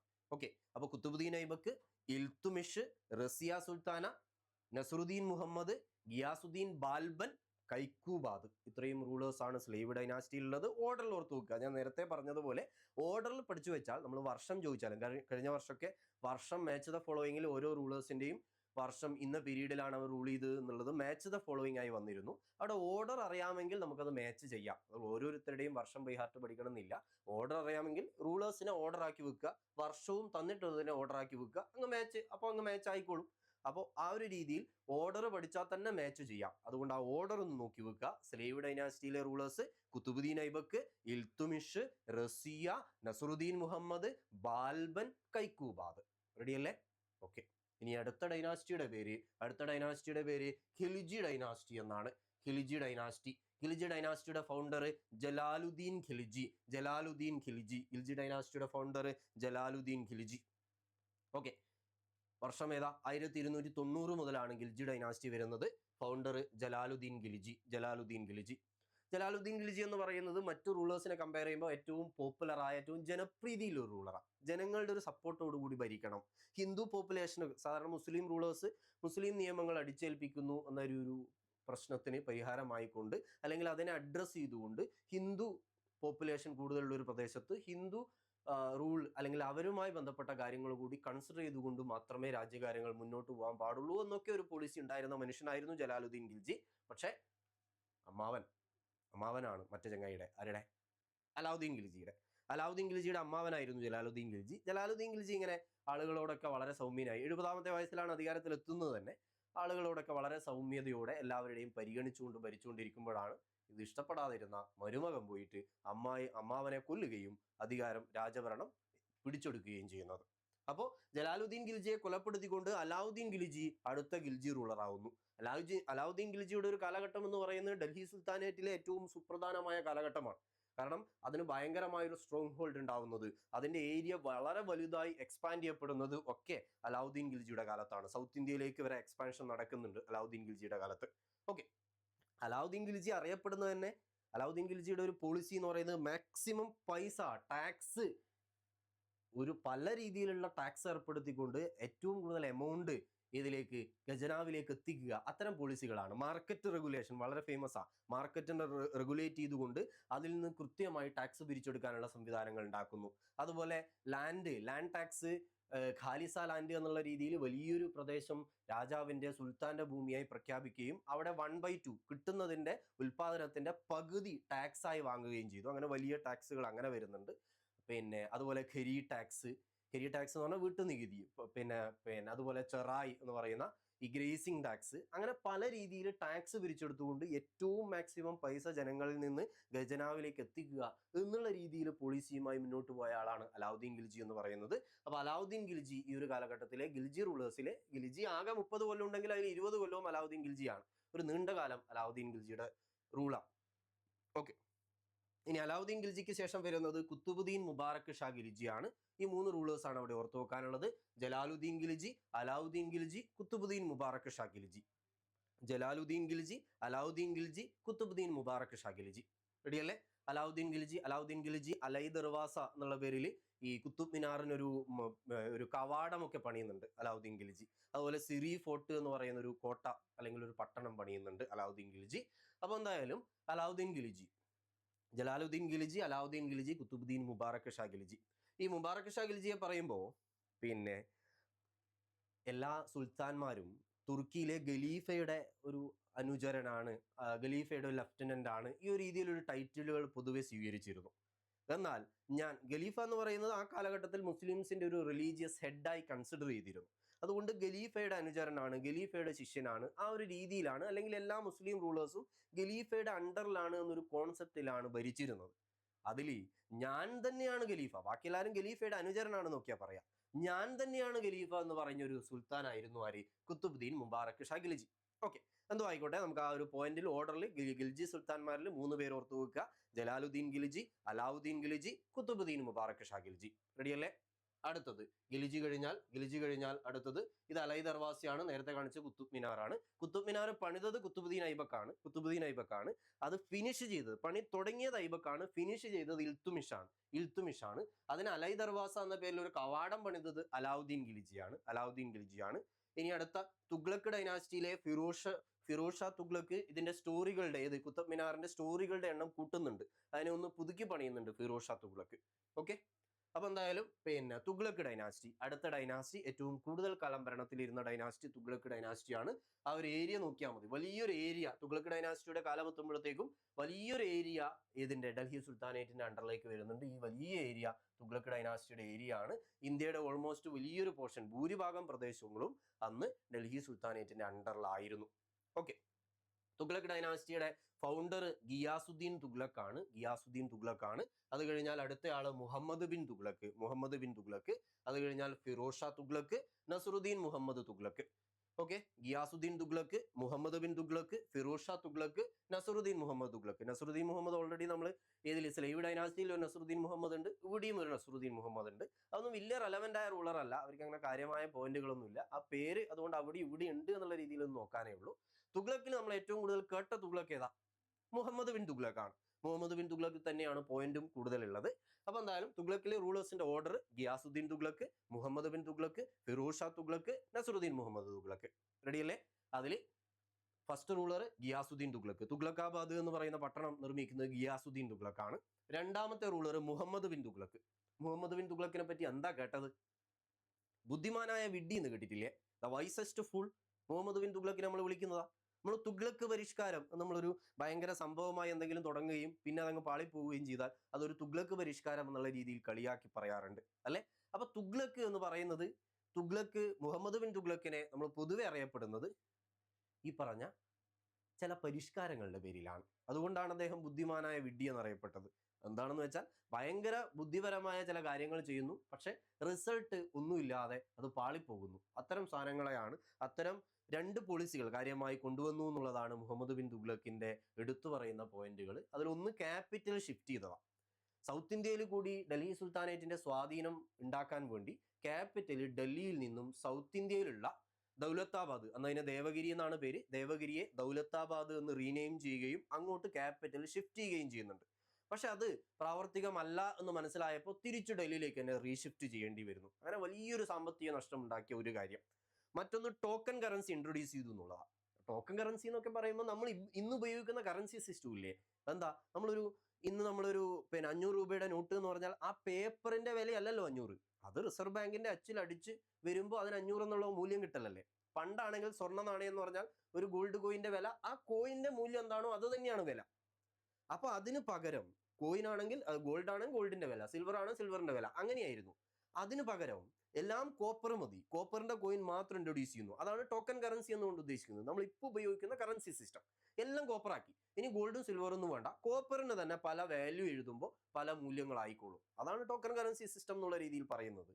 അതിൽ പക്ഷെ പാളിപ്പോയത് എന്താ, നമ്മളിപ്പോൾ കറൻസി 500 രൂപയുടെ നോട്ട് ഓരോരാൾക്കും അവരവരെ വീട്ടിൽ നിന്ന് പേപ്പറിൽ 500 രൂപയുടെ നോട്ട് ഉണ്ടാക്കാം എന്നായിരുന്നു സ്ഥിതിയെങ്കിൽ എന്താവും കഥ?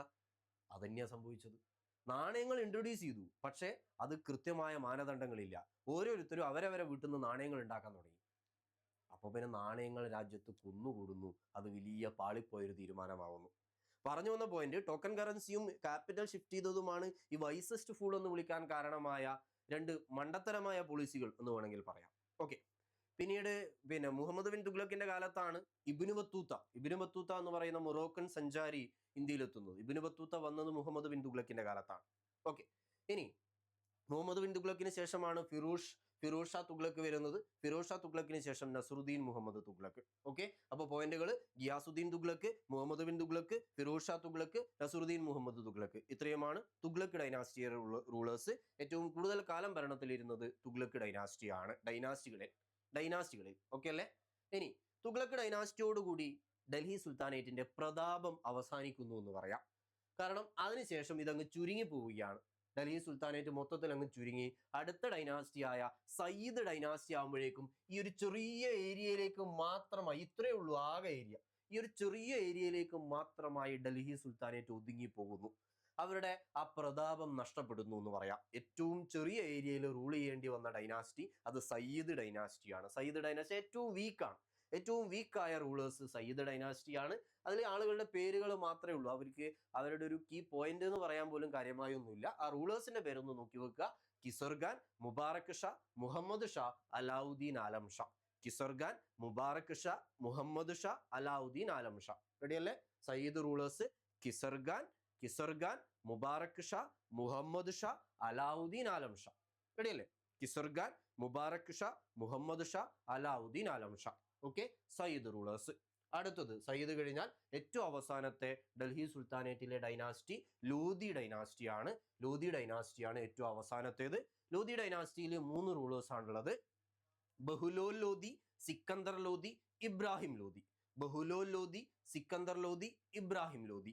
ലോധി ഡൈനാസ്റ്റിയുടെ founder Bahlul Lodi, founder Bahlul Lodi. Then Sikandar Lodi, Ibrahim Lodi. Okay അല്ലേ? ഓക്കെ, അപ്പൊ ലോധി ഡൈനാസ്റ്റി എന്ന് പറയുമ്പോൾ മറ്റേനേക്കാൾ കുറച്ചുകൂടി വലിപ്പം വന്നിട്ടുണ്ട്. ആ മാപ്പ് നോക്കിയാൽ മതി. കുറച്ചുകൂടി എക്സ്പാൻഡ് ചെയ്തിട്ടുണ്ട്. ആരേക്കാൾ? സയ്യിദിനേക്കാൾ കുറച്ചുകൂടി എക്സ്പാൻഡ് ചെയ്തിട്ടുണ്ട്. സയ്യിദിനെ കമ്പയർ ചെയ്യുമ്പോൾ കുറച്ചുകൂടി പവർഫുൾ ആയിരുന്നു ലോധി ഡൈനാസ്റ്റി എന്ന് പറയുന്നത്. അപ്പൊ അതിൽ ഇബ്രാഹിം ലോധിയെ കേട്ടിട്ടുണ്ടാവും. ഇബ്രാഹിം ലോധി എന്ന് പറയുന്നത് ഡൽഹി സുൽത്താനേറ്റിന്റെ തന്നെ ഏറ്റവും അവസാനത്തെ റൂളറാണ്. അന്തകൻ എന്ന് വേണമെങ്കിൽ പറയാം. അവസാനത്തെ റൂളറാണ് ഇബ്രാഹിം ലോധി എന്ന് പറയുന്നത്. ഓക്കെ, അപ്പോൾ ഇതിൽ ബഹുലോൽ ലോധിയാണ് സ്ഥാപകൻ. ലോധി ഡൈനാസ്റ്റിയുടെ സ്ഥാപകൻ ബഹുലോൽ ലോധിയാണ്. എല്ലാ സുൽത്താൻമാരിലും വെച്ച് ഏറ്റവും കൂടുതൽ കാലം അധികാരത്തിലിരുന്ന സുൽത്താനും ബഹുലോൽ ലോധിയാണ്. ദെൻ സിക്കന്ദർ ലോധി, ഇബ്രാഹിം ലോധി. സിക്കന്ദർ ലോധി ആയിരുന്നു അതിൽ ഏറ്റവും പവർഫുൾ ആയ റൂളർ. ഏറ്റവും അവസാനത്തെ ലോധി റൂളർ ഇബ്രാഹിം ലോധിയാണ്. ഏറ്റവും അവസാനത്തെ ഡൽഹി സുൽത്താനും ഇബ്രാഹിം ലോധി തന്നെയാണ്. ഓക്കെ, അപ്പോൾ റൂളേഴ്സ് ആരൊക്കെ? പ്രധാനപ്പെട്ട ഡൽഹി സുൽത്താനേറ്റിലെ റൂളേഴ്സ് ഒക്കെയല്ലേ? ആദ്യം സ്ലേവ്, ഖിൽജി, തുഗ്ലക്ക്, സയ്യിദ്, ലോധി. റൂളേഴ്സ് ആരൊക്കെയാ? സ്ലേവ് ഡൈനാസ്റ്റിയിൽ കുത്തുബുദ്ദീൻ ഐബക്ക്, ഇൽത്തുമിഷ്, റസിയ, നസറുദ്ദീൻ മുഹമ്മദ്, ബാൽബൻ, കൈക്കുബാദ്. റെഡിയല്ലേ? ഖിൽജിയിൽ ആരൊക്കെയാ? ഫൗണ്ടർ ആരാ? ജലാലുദ്ദീൻ ഖിൽജി. Then Alauddin Khilji, Qutbuddin Mubarak Shah Khilji dynasty. അടുത്ത തുഗ്ലക്കിന്റെ ഫൗണ്ടർ ഗിയാസുദ്ദീൻ തുഗ്ലക്കിന് ശേഷം മുഹമ്മദ് ബിൻ തുഗ്ലക്ക്, ഫിറോസ് ഷാ തുഗ്ലക്ക്, നസറുദ്ദീൻ മുഹമ്മദ് തുഗ്ലക്ക്. ദെൻ അടുത്തത് സയ്യിദ് ഡൈനാസ്റ്റിയിൽ കിസർഖാൻ, മുബാറക് ഷാ, മുഹമ്മദ് ഷാ, അലാവുദ്ദീൻ ആലം ഷാ. ലാസ്റ്റ് വൺ ലോധിയുടെ ഫൗണ്ടർ ബഹുലോ ലോധി, ദെൻ സിക്കന്ദർ ലോധി, ഇബ്രാഹിം ലോധി. റെഡിയല്ലേ? 1526 ഇബ്രാഹിം ലോധിയെ പരാജയപ്പെടുത്തിക്കൊണ്ട് ബാബർ ഇന്ത്യയിൽ മുഗൾ സാമ്രാജ്യത്തിന് അടിത്തറയിടുന്നു. Mughal empire established by Babur ആണ്. 1526 ബാബർ ഇബ്രാഹിം ലോധിയെ പരാജയപ്പെടുത്തിയ യുദ്ധത്തിന്റെ പേര് ഫസ്റ്റ് ബാറ്റിൽ ഓഫ് പാനിപ്പത്ത് അല്ലെങ്കിൽ first Panipat war. First battle of Panipat 1526. ആര്? ബാബർ ഡിഫീറ്റഡ് ഇബ്രാഹിം ലോധി. ബാബർ ഇബ്രാഹിം ലോധിയെ പരാജയപ്പെടുത്തിയ യുദ്ധം ഒന്നാം പാനിപ്പത്ത് യുദ്ധം. ബാബർ വിജയിച്ചു, അഥവാ ബാബറിന്റെ മുഗൾ എംപയർ സ്ഥാപിക്കപ്പെട്ടു. ഇബ്രാഹിം ലോധി പരാജയപ്പെട്ടു, അഥവാ ഡൽഹി സുൽത്താനേറ്റ് പരാജയപ്പെട്ടു. ഡൽഹി സുൽത്താനേറ്റ് എന്തായി? അവസാനിച്ചു. ഡൽഹി സുൽത്താനേറ്റ് അവസാനിച്ചുകൊണ്ട് മുഗൾ എംപയർ സ്ഥാപിക്കാൻ കാരണമായ യുദ്ധമാണ് ഒന്നാം പാനിപ്പത്ത് യുദ്ധം. ഇനി ഈ ഡൽഹി സുൽത്താനേറ്റുകളൊക്കെ ടർക്കിഷ് ഒറിജിനാണ്, തുർക്കി ഒറിജിനായിട്ടുള്ളവരാണ് ആദ്യത്തെ 4 ഡൈനാസ്റ്റികൾ. ഇത് സ്ലേവ്, ഖിൽജി, തുഗ്ലക്ക്, സയ്യിദ്. ഇത് 4ഉം ടർക്കിഷ് ഒറിജിനാണ്, തുർക്കി ഒറിജിനായിട്ടുള്ളവരാണ്. ഏറ്റവും അവസാനത്തെ ലോധി മാത്രം അഫ്ഗാൻ ഒറിജിനായിട്ടുള്ളവരാണ്. ആ ഒരു രീതിയിലാണ് പറയുന്നത്. ഓക്കെ. ഇനി മുഗളും ടർക്കിഷ് ഒറിജിനാണ്, തുർക്കി ഒറിജിനായിട്ടുള്ളവരാണ് മുഗളും. ഇനി മുഗൾ ഡൈനാസ്റ്റിയിലെ റൂളേഴ്സ് ആരൊക്കെയാ? ബാബർ, ഹുമയൂൺ, അക്ബർ, ജഹാംഗീർ, ഷാജഹാൻ, ഔറംഗസേബ്. ഇത്രയുമാണ് ഗ്രേറ്റ് മുഗൾസ് എന്ന് പറയുന്നത്. ബാബർ, ഹുമയൂൺ, അക്ബർ, ജഹാംഗീർ, ഷാജഹാൻ, ഔറംഗസേബ്. ഫസ്റ്റ് റൂളർ ബാബർ ആണ്. 1526 പാനിപ്പത്ത് യുദ്ധത്തിൽ, ഒന്നാം പാനിപ്പത്ത് യുദ്ധത്തിലൂടെ ബാബർ മുഗൾ ഭരണം സ്ഥാപിക്കപ്പെടുന്നു. ഓക്കെ. ബാബറിന് പിന്നെ കുറെ യുദ്ധങ്ങളാണ് അവിടെ ഓർത്തു വെക്കാനുള്ളത്. ബാബറിന്റെ ആത്മകഥ, ബാബർ നാമയൊക്കെ വളരെ ഫേമസ് ആണ്. ഓക്കെ. അപ്പോൾ 1526 മുതൽ 30 വരെ ബാബർ. പിന്നീട് ഹുമയൂൺ 1530 മുതൽ 1540 വരെയും 1555 മുതൽ 56 വരെയും ഹുമയൂൺ. റെഡിയല്ലേ? അപ്പൊ ഹുമയൂണിന്റെ പീരീഡ് നോക്കുമ്പോൾ ഇടയ്ക്ക് ഒരു ബ്രേക്ക് ഇല്ലേ? 1540 മുതൽ 55 വരെയുള്ള വർഷത്തിൽ ഒരു ബ്രേക്ക് ഇല്ലേ? എന്തുകൊണ്ടാ ബ്രേക്ക് വന്നത്? ആ ഒരു 15 കൊല്ലം മുഗൾ ഭരണാധികാരിയെ പുറത്താക്കിക്കൊണ്ട് വേറൊരു ടീം അവിടെ ഭരിക്കുന്നുണ്ട്. ഹുമയൂൺ ഒളിവിലാണ് 15 കൊല്ലം. അപ്പോൾ ആരാ ഭരിക്കുന്നത്? സൂരി ഡൈനാസ്റ്റിയാണ് ഭരിക്കുന്നത്. ഷേർഷാ സൂരി ഹുമയൂണിനെ പരാജയപ്പെടുത്തിക്കൊണ്ട് ഷേർഷാ സൂരി ഡൽഹി പിടിക്കുകയും പിന്നീട് 15 വർഷക്കാലം സൂരി ഡൈനാസ്റ്റി ഡൽഹി ഭരിക്കുകയും ചെയ്യുന്നുണ്ട്. പിന്നീട് 1555 ഈ ഹുമയൂണിനെ പരാജയപ്പെടുത്തുന്നത് ഷേർഷാ സൂരിയാണ്. പക്ഷെ ഷേർഷാ സൂരി 45 മരിക്കുന്നുണ്ട്, 1545. പിന്നീട് 1555 സിക്കന്ദർ ഷാ സൂരിയെ പരാജയപ്പെടുത്തിക്കൊണ്ട് വീണ്ടും ഹുമയൂണ് അധികാരത്തിലേക്ക് വരികയാണ്. ഓക്കെ. അപ്പൊ എന്തായാലും ഹുമയൂണ് ഈ പീരീഡ് നോക്കുമ്പോൾ ഹുമയൂണിന്റെ പീരീഡിനിടയിലാണ് സൂരി ഡൈനാസ്റ്റിയുടെ കാലഘട്ടം വരുന്നത്. ഓക്കെ അല്ലേ? ദെൻ പിന്നീട് അക്ബർ ഒരു നീണ്ട കാലം 50 വർഷത്തോളം അക്ബർ റൂളർ ആയിരുന്നു, മുഗൾ ഭരണാധികാരിയായിരുന്നു. 1556 മുതൽ 1605 വരെ അക്ബർ ആണ് മുഗൾ റൂളർ. അക്ബറിനെ പറ്റി കേട്ടിട്ടുണ്ടാവും, ഫത്തേപൂർ സിക്രി. അക്ബറിന്റെ ക്യാപിറ്റൽ സിറ്റിയാണ് ഫത്തേപൂർ സിക്രി, അല്ലെ? അക്ബർ ഒരുപാട് കാര്യങ്ങൾ, അക്ബറിന്റെ കോൺട്രിബ്യൂഷൻ എന്ന് പറയുമ്പോൾ ഒരുപാട് കാര്യങ്ങൾ പറയാനുണ്ട്. അക്ബർ ദിന്നിലാഹി എന്ന് പറയുന്ന ഒരു റിലീജിയസ് തോട്ട് തന്നെ കൊണ്ടുവന്നിട്ടുണ്ട്. ജാഗിർദാരി, മൻസബ്ദാരി സിസ്റ്റം കൊണ്ടുവന്നിട്ടുണ്ട്. അങ്ങനെ ഒരുപാട് പോയിന്റുകളിൽ ഒരു ഏരിയ ആണ് അക്ബറിന്റെ ഒരു കാലഘട്ടം എന്ന് പറയുന്നത്. ഓക്കെ. അക്ബറിന് ശേഷം അടുത്ത് ജഹാംഗീർ ആണ്. ജഹാംഗീർ എന്ന് പറയുന്നത് ഈ പറഞ്ഞ ചിത്രകലക്ക് പ്രാധാന്യം കൊടുത്ത, അല്ലെങ്കിൽ പെയിന്റിങ്സിന് പ്രാധാന്യം കൊടുത്ത റൂളറാണ്. അതുപോലെ ഗാർഡൻസ് ഉണ്ടാക്കാൻ വളരെ ഇമ്പോർട്ടൻസ് കൊടുത്ത റൂളറാണ് ജഹാംഗീർ എന്ന് പറയുന്നത്. അപ്പോൾ അക്ബറിന് ശേഷം ജഹാംഗീറിന് ശേഷം ഷാജഹാനെ അറിയാലോ, അല്ലെ? ഇന്ത്യൻ ആർക്കിടെക്ചറിന്റെ ഒരു ഗോൾഡൻ ഏജ് എന്ന് അറിയപ്പെടുന്നത് ഷാജഹാന്റെ കാലഘട്ടമാണ്. താജ്മഹലും ചെങ്കോട്ടയൊക്കെ ഉൾപ്പെടെയുള്ള ഒരുപാട് നിർമ്മിതികൾ, മയൂരം അല്ലെ, പീകോക്ക് ത്രോൺ, മയൂര സിംഹാസനം എന്ന് പറഞ്ഞാൽ കുറേ രത്നങ്ങളും സ്വർണങ്ങളും ഒക്കെ കൊണ്ടൊരു വലിയ സിംഹാസനം, ഒരു ഇരിപ്പിടം ഉണ്ടാക്കി, വലിയൊരു തുക ചെലവഴിച്ചുകൊണ്ടുണ്ടാക്കിയ ഒരു ഇരിപ്പിടമാണ് മയൂര സിംഹാസനം എന്ന് പറയുന്നത്. പിന്നീട് നാദിർ ഷാ എന്ന് പറയുന്ന ഒരു ഫോറിനർ അത് അടിച്ചുകൊണ്ട് പോകുന്നുമുണ്ട്. അപ്പൊ എന്തായാലും അതൊക്കെ ആരുടെ കാലത്താണ്? ഷാജഹാന്റെ കാലത്താണ്. ഈ താജ്മഹലും ചെങ്കോട്ടയും മയൂര സിംഹാസനവും ഒക്കെ പണിയുന്നത് ഷാജഹാന്റെ കാലത്താണ്. അപ്പോൾ അക്ബർ, ജഹാംഗീർ, ഷാജഹാൻ ആൻഡ് ഔറംഗസേബ്. ഔറംഗസേബാണ് ലാസ്റ്റ് ഗ്രേറ്റ് റൂളർ എന്ന് പറയാം, അല്ലെങ്കിൽ ലാസ്റ്റ് പവർഫുൾ റൂളർ എന്ന് പറയാം. മുഗൾ എംപയർ ഔറംഗസേബിന്റെ കാലത്തുള്ള മുഗൾ എംപയർ ആയത്. അതായത് ബാബറിന്ന് തുടങ്ങി ഓരോരുത്തരും പിന്നെ എക്സ്പാൻഡ് ചെയ്ത് വരുന്നു. അക്ബർ എക്സ്പാൻഡ് ചെയ്യുന്നു, പിന്നെ ജഹാംഗീറും ഷാജഹാനും കഴിഞ്ഞ് ഔറംഗസേബ് എത്തി നിൽക്കുമ്പോഴത്തേക്കും ഇത്രയും ഏരിയകൾ, സൗത്ത് ഇന്ത്യ ഉൾപ്പെടെയുള്ള ഏരിയകൾ മുഗൾ ഭരണത്തിന് കീഴിലാവുന്നുണ്ട്. ഒരു വലിയ പ്രദേശം മുഗൾ ഭരണത്തിന് കീഴിലാവുന്നു.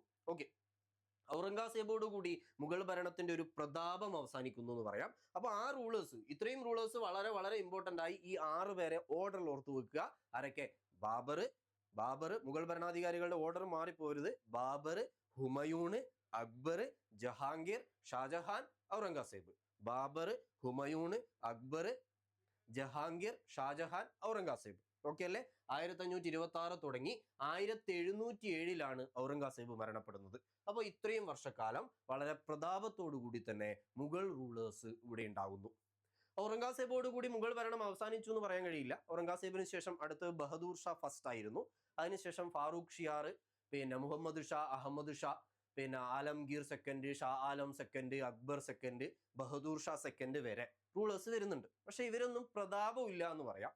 പിന്നീട് അങ്ങോട്ടേക്ക് പോകുമ്പോൾ മറ്റു പലരുടെയും കൺട്രോളിലായി പോകുന്നുണ്ട്. ഫാറൂഖ് ഷിയാറിന്റെയും മുഹമ്മദ് ഷായുടെയും അഹമ്മദ് ഷായുടെയും ഒക്കെ കാലത്ത് മറ്റു പല റൂളേഴ്സും ഇവരെ അല്ലെങ്കിൽ ഒന്നുകിൽ കമാൻഡറോ അങ്ങനെ ആരെങ്കിലും കൺട്രോൾ ചെയ്യും, അല്ലെങ്കിൽ മറ്റു സ്ഥലത്തെ മറാത്തകള് റൂളേഴ്സിനെ കൺട്രോൾ ചെയ്ത പിന്നെ കാലഘട്ടം പോലും ഉണ്ടായിട്ടുണ്ട്. അപ്പൊ ആ ഒരു രീതിയിൽ മറ്റു പല പ്രദേശത്തെ ആളുകളോ അല്ലെങ്കിൽ ഇവരുടെ തന്നെ കമാൻഡറോ അല്ലെങ്കിൽ മറ്റേതെങ്കിലും ഉദ്യോഗസ്ഥരോ രാജാവിനെ കൺട്രോൾ ചെയ്യുന്ന രീതിയിലേക്ക് വീക്ക് റൂളേഴ്സ് ആയിരുന്നു ഈ ഒരു കാലഘട്ടത്തിൽ ഉണ്ടായിരുന്നതെന്ന് പറയാം.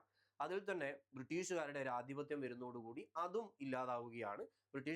ബക്സാർ യുദ്ധത്തിൽ ബ്രിട്ടീഷുകാരോട് പരാജയപ്പെടുന്നതോടുകൂടി ഒരു ബ്രിട്ടീഷുകാരുടെ അടിമകളെ പോലെ ബ്രിട്ടീഷുകാരെ നികുതി പിരിക്കാനുള്ള അവകാശങ്ങളൊക്കെ ബ്രിട്ടീഷുകാരിലേക്ക് എത്തുന്നു. പിന്നീട് അവർ പെൻഷൻ കൊടുത്തിട്ട് പോറ്റേണ്ടി വരുന്ന ഒരു രാജാവായി മുഗൾ രാജാക്കന്മാർ അവസാന കാലഘട്ടത്തിലേക്ക് മാറുന്നുണ്ട്. അങ്ങനെ ഏറ്റവും അവസാനത്തെ മുഗൾ രാജാവായി പറയും നമ്മൾ ബഹദൂർ ഷാ സെക്കൻഡിനെയാണ്. ബഹദൂർ ഷാ സെക്കൻഡോട് കൂടി മുഗൾ ഭരണം അവസാനിക്കുന്നു. കാരണം 1857 ഒന്നാം സ്വാതന്ത്ര്യ സമരം എന്നറിയപ്പെടുന്ന ആ വിപ്ലവത്തിൽ ബഹദൂർ ഷാ സെക്കൻഡ് പങ്കെടുക്കുകയും അതേ തുടർന്നുകൊണ്ട് ബഹദൂർ ഷാ സെക്കൻഡിനെ ആ വിപ്ലവം പരാജയപ്പെട്ടതോടുകൂടി ബഹദൂർ ഷാ സെക്കൻഡിനെ ആ സ്ഥാനത്ത് നിന്ന് പുറത്താക്കുകയാണ്, നാടുകടത്തുകയാണ്. അതോടുകൂടിയാണ് ഇന്ത്യയിൽ മുഗൾ സാമ്രാജ്യം ഇല്ലാതാവുന്നത്. അതൊക്കെ നമ്മൾ മോഡേൺ ഇന്ത്യയിൽ വരുന്ന ഒരു ഭാഗം കൂടിയാണ്. എനിവേ, പറഞ്ഞു വന്നത് മുഗൾ റൂളേഴ്സ് ഇത്രയാണുള്ളത്. ഔറംഗസേബിന് ശേഷമുള്ള ഭാഗങ്ങളെ നമ്മൾ മൊത്തത്തിൽ ലേറ്റർ മുഗൾസ് എന്ന് പറഞ്ഞു വെച്ചേ ഉള്ളൂ. റൂളേഴ്സ് ഒരുപാടുണ്ട്, പക്ഷെ അവർക്ക് വലിയൊരു ഇമ്പാക്റ്റ് ഇവിടെ ഇല്ല എന്നുള്ളതാണ്. ഓക്കെ, അപ്പോൾ ഇത്രയുമാണ് മുഗൾ എംപയറിനെ പറ്റി പറയാനുള്ളത്. അപ്പൊ അത്രയും കാര്യങ്ങളാണ് നമ്മളൊരു ഈ സ്ലൈഡിന്റെ ഭാഗമായി ഓർഡർ ആക്കി വെക്കുന്നത്. ഇനി ആദ്യം പറഞ്ഞ കുറച്ച് കാര്യങ്ങൾ ഏത് കാലഘട്ടത്തിലാണ് നടന്നത് ഒന്നുകൂടി പറഞ്ഞിട്ട് നമുക്ക് ക്ലാസ് അവസാനിപ്പിക്കാം. അതായത് നമ്മളിപ്പോ ഈ 3 കാര്യങ്ങളെ പറഞ്ഞിട്ടുള്ളൂ: Arab and Turkish invasion, sultanate of Delhi, Mughal empire. ഇനി ബാക്കി കാര്യങ്ങൾ, സൂർ ഡൈനാസ്റ്റി ഉൾപ്പെടെയുള്ള കാര്യങ്ങൾ, ബാക്കി കാര്യങ്ങൾ എപ്പോൾ നടന്നു എന്നുള്ളത് മാത്രം. കാരണം അതിലൊക്കെ ഒന്നോ രണ്ടോ റൂളേഴ്സ് മാത്രമേ ഇമ്പോർട്ടന്റ് ആയിട്ടുള്ളൂ. അതുകൊണ്ട് നമ്മൾ റൂളേഴ്സിന്റെ ഓർഡർ അത്രത്തോളം ഇമ്പോർട്ടന്റ് അല്ല. ഓരോന്നിലെയും റൂളേഴ്സിന്റെ ഓർഡറിനേക്കാൾ അവർ ഏത് കാലഘട്ടത്തിലാണ് എന്നുള്ളത് പറഞ്ഞു നോക്കാം. ഓരോന്നിലെയും റൂളേഴ്സിന്റെ ഓർഡർ എന്ന് പറയുമ്പോൾ അത് വളരെ ഡീറ്റെയിലിംഗ് ആയ ഒരു ക്ലാസ് ആയി പോകും. ഈ പറഞ്ഞ മറാത്തയിലെയും വിജയനഗരയിലെയും ഒക്കെ റൂളേഴ്സിന്റെ മൊത്തം ലിസ്റ്റ് എന്ന് പറയുമ്പോൾ ഒരു ഡീറ്റെയിലിംഗ് ക്ലാസ്സിൽ മാത്രമേ നമുക്ക് പറയാൻ കഴിയൂ. അതുകൊണ്ട് ഇവരെ മൊത്തത്തിൽ ഇതിൽ ഏത് പീരീഡിലാണ് വരുന്നതെന്ന് കൂടി പറഞ്ഞു വെച്ചിട്ട് നമുക്ക് അവസാനിപ്പിക്കാം. സൂർ ഡൈനാസ്റ്റി നമ്മൾ പറഞ്ഞു, മുഗൾ പീരീഡിൽ ഹുമയൂണിന്റെ കാലത്താണ് ഷേർഷാ സൂരി സൂർ ഡൈനാസ്റ്റി സ്ഥാപിക്കുന്നത്. അപ്പൊ ഹുമയൂണിന്റെ കാലത്ത് 1540 സൂർ ഡൈനാസ്റ്റി വരുന്നത്. അത് മുഗൾ പീരീഡിനിടയിലാണ്. റെഡിയല്ലേ? ഹുമയൂണിന്റെ കാലത്താണ്. ഇനി വിജയനഗര ആൻഡ് ബാമിനി, വിജയനഗരയും ബാമിനിയും ഒരേ കാലഘട്ടത്തിലാണ്. ഇത് രണ്ടും ഉണ്ടാവുന്നത്. വിജയനഗര 1336 വിജയനഗര എംപയർ എസ്റ്റാബ്ലിഷ് ചെയ്യപ്പെടുന്നത്. 1347 ബാമിനി കിങ്ഡം എസ്റ്റാബ്ലിഷ് ചെയ്യപ്പെടുന്നത്. ഓക്കെ, ഇത് രണ്ടും വരുന്നത് മുഹമ്മദ് ബിൻ തുഗ്ലക്കിന്റെ പീരീഡിലാണ്. ഡൽഹിയിലെ മുഹമ്മദ് ബിൻ തുഗ്ലക്ക് റൂളർ ആയിരിക്കുന്ന കാലത്താണ് വിജയനഗര ആൻഡ് ബാമിനി കിങ്ഡംസ് രൂപീകരിക്കപ്പെടുന്നത്. അപ്പൊ ഏതുമായി തട്ടിച്ചു നോക്കുക. Okay, 1336 1347 Vijayanagara and Bahmani kingdoms രൂപീകരിക്കപ്പെടുന്ന കാലഘട്ടം മുഹമ്മദ് ബിൻ തുഗ്ലക്ക് റൂളർ ആയിരിക്കുന്ന കാലഘട്ടമാണ്. ഓക്കെ, പിന്നീട് വിജയനഗര എന്ന് പറയുന്നത്, പിന്നീട് വിജയനഗരയിലെ ഏറ്റവും ഇമ്പോർട്ടന്റ് റൂളറായി വരുന്നത് ആരാണ്? കൃഷ്ണദേവരായാണ്. കൃഷ്ണദേവരായരാണ് വിജയനഗര എംപയറിലെ അല്ലെ വിജയനഗര കിങ്ഡത്തിലെ ഏറ്റവും പ്രധാനപ്പെട്ട റൂളർ. 1500-കളിലാണ് കൃഷ്ണദേവരായർ ഈ വിജയനഗര എംപയറിന്റെ റൂളർ ആവുന്നത്. ഹംപി ആയിരുന്നു കൃഷ്ണദേവരായരുടെ ക്യാപിറ്റൽ. ഹംപി എവിടെയാ? കർണാടകയിലല്ലേ? അപ്പൊ കർണാടക ഭാഗത്ത് ഇപ്പുറത്തെ കോസ്റ്റൽ ഏരിയ, ഇന്ത്യയുടെ ഇപ്പുറത്തെ ഭാഗത്ത് കേരളത്തിന് മുകളിലായിട്ടുള്ള ആ ഒരു ഏരിയ, കർണാടക ആന്ധ്ര ഭാഗങ്ങളിലായിട്ടാണ് കൃഷ്ണദേവരായരുടെ അല്ലെങ്കിൽ പിന്നെ വിജയനഗര സാമ്രാജ്യത്തിന്റെ ഒരു ഏരിയ എന്ന് പറയുന്നത്.